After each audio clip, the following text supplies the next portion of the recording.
Thank you for joining this morning. We'll just do a quick little segment just to see, kind of testing you guys on what some parts are a little fun, some parts on the things we reviewed on the last payroll session. So if you have joined that, then maybe this might be a little question for you if you guys are remembering what happened last time. But if you guys are new and you guys didn't get to the last one, um, all in the fun, give you your best guess. So rules of the game, really easy. Three rules.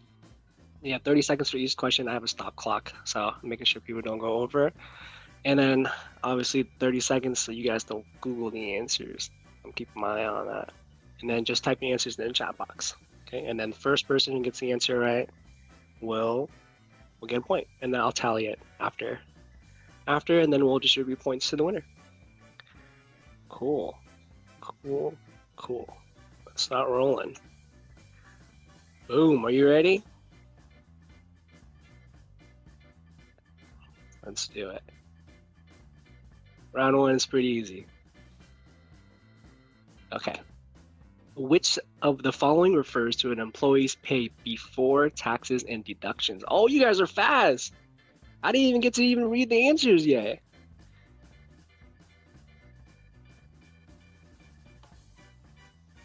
Whoa, you guys might take my job. It is right. Gross pay. Gross pay refers to the earnings, regular overtime pay. Sorry, to the total earnings, regular pay, overtime, paid leave, before taxes. So bonuses, commissions, everything's before taxes. So before Uncle Sam gets a cut or whatever your hard-earned money. You guys are too fast. What's going on now?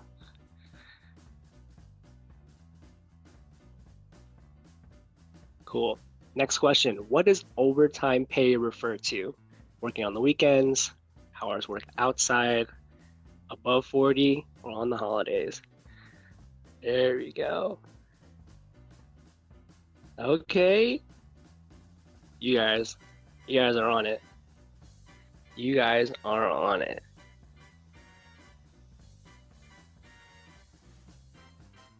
Awesome. Yes, that's correct. Any hours above 40 hours.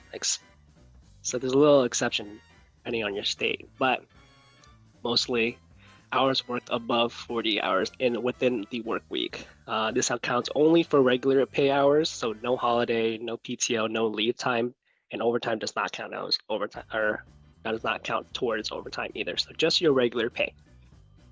Awesome. You guys are rocking it.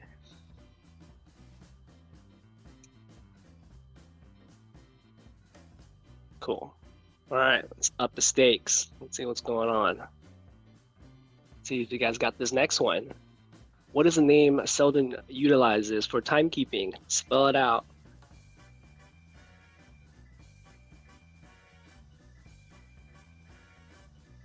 Kelly is too fast. Too fast.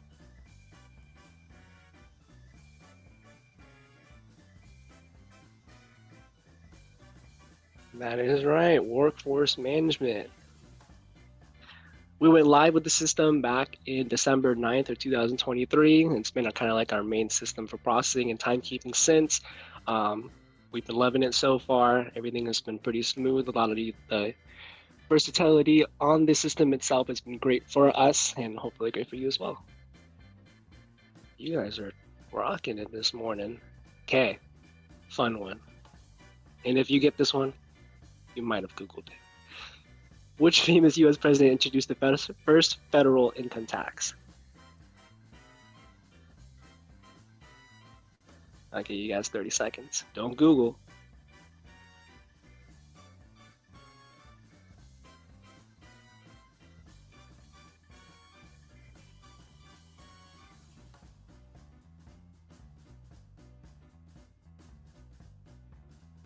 First federal income tax.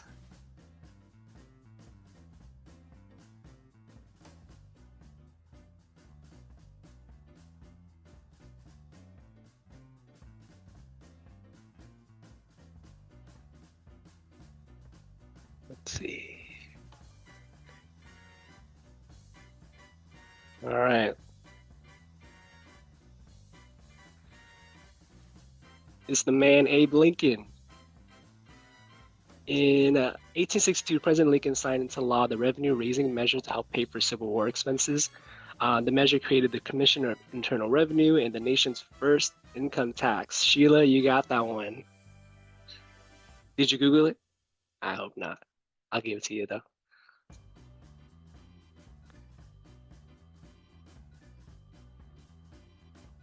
Round 3. All right.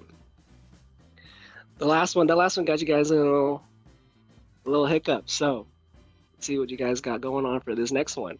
All right. Rick worked on Monday, 2/17/25 this year on St. Patty's Day. How should his hours be coded as?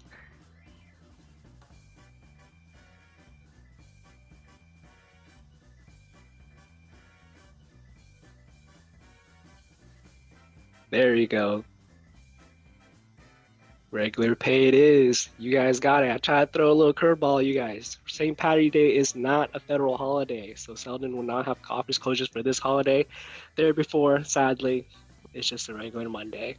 But we can still celebrate it. Nice job. Nice job. Cool. Another one. Another scenario question. So the office is closed today due to inclement weather. Rick comes in, shovels snow, and salts the sidewalks. How should his pay be recorded?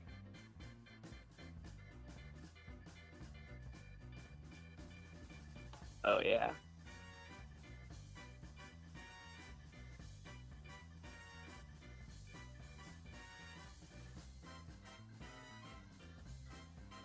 Boom, you guys got it.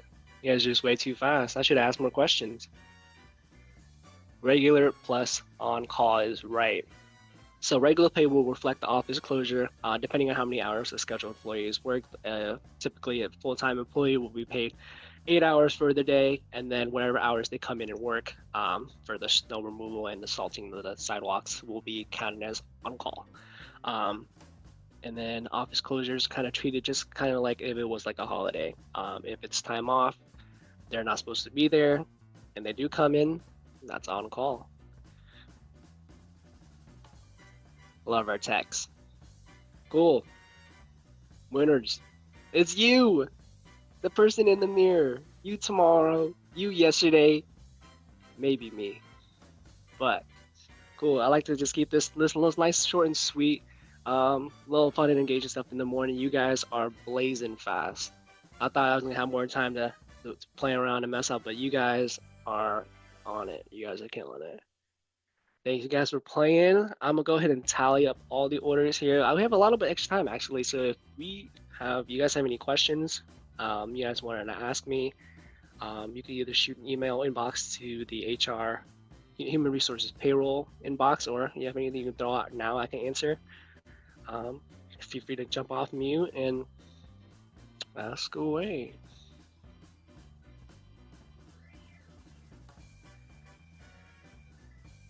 Yes, no, thank you guys for participating. You guys are awesome.